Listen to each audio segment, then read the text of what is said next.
Who was Jephthah, and why was he chosen to lead Israel against the Ammonites? This is the question we seek to answer today as we continue our verse-by-verse study of the book of Judges on Walking Through the Bible.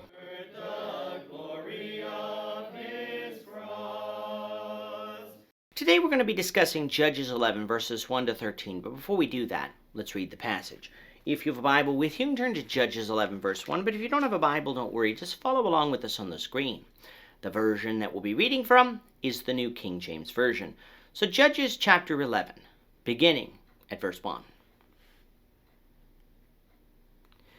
Now Jephthah the Gileadite was a mighty man of valor, but he was the son of a harlot, and Gilead begot Jephthah.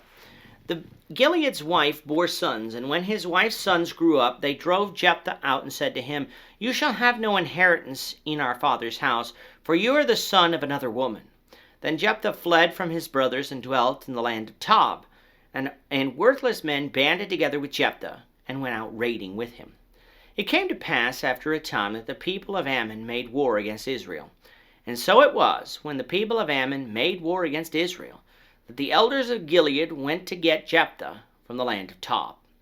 Then they said to Jephthah, "Come and be our commander, that we may fight against the people of Ammon." So Jephthah said to the elders of Gilead, "Did you not hate me and expel me from my father's house? Why have you come to me now when you are in distress?" And the elders of Gilead said to Jephthah, "That is why we have turned again to you now, and that you may go with us and fight against the people of Ammon, and be our head over all the inhabitants of Gilead." So Jephthah said to the elders of Gilead, "If you take me back home to fight against the people of Ammon, and the Lord delivers them to me, shall I be your head?"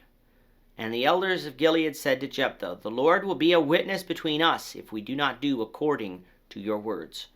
Then Jephthah went with the elders of Gilead, and the people made him head and commander over them. And Jephthah spoke all his words before the Lord in Mizpah.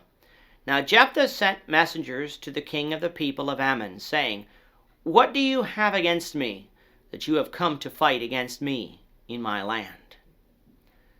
And the king of the people of Ammon answered the messengers of Jephthah, "Because Israel took away my land when they came up out of Egypt, from the Arnon as far as the Jabbok, and to the Jordan.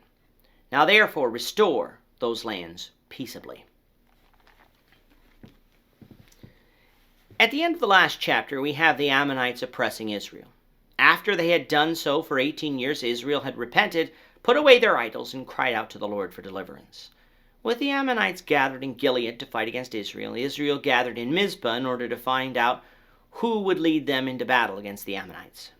We noted that this Mizpah could be in Benjamin or Gad, but the exact place does not matter, for it's not going to play a major role in the story. Coming now to chapter 11, the author has to go back in time a little to explain who the man that Israel selected would be to fight against Ammon. That man was Jephthah. What we learn is that Jephthah was a Gileadite, meaning he was from the land of Gilead, east of the Jordan, and a mighty man of valor, hence why he would be seen as an ideal selection. There was an issue with Jephthah, though, that had led to some tension between him and the men of Gilead, his parentage. Jephthah's father was Gilead, a man named after the place where he was from, and likely after the man named Gilead of the tribe of Manasseh. However, his mother was a harlot.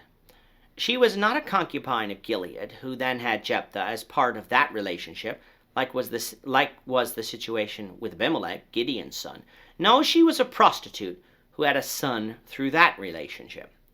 Hence, Jephthah was despised by the rest of Gilead's sons, whom were born to Gilead's wife, something that should not have been, since Jephthah wasn't responsible for the sins of his father.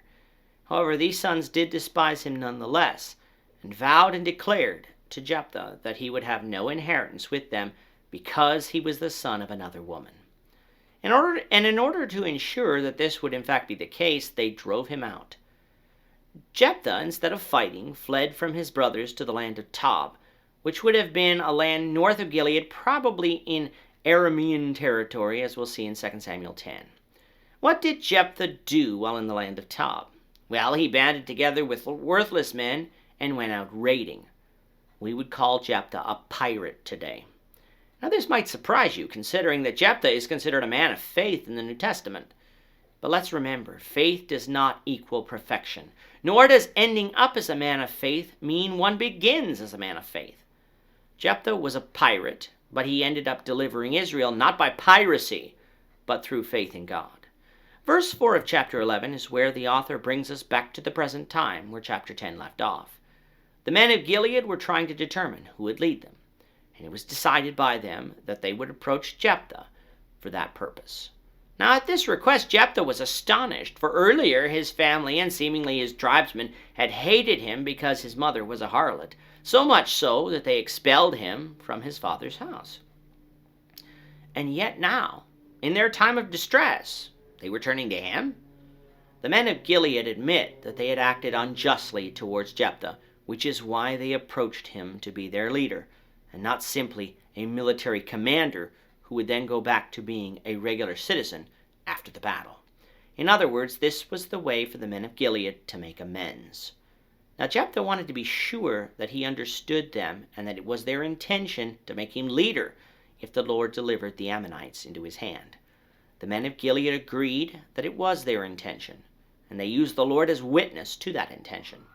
And so it was that Jephthah was made head of the land of Gilead and commander of their armies.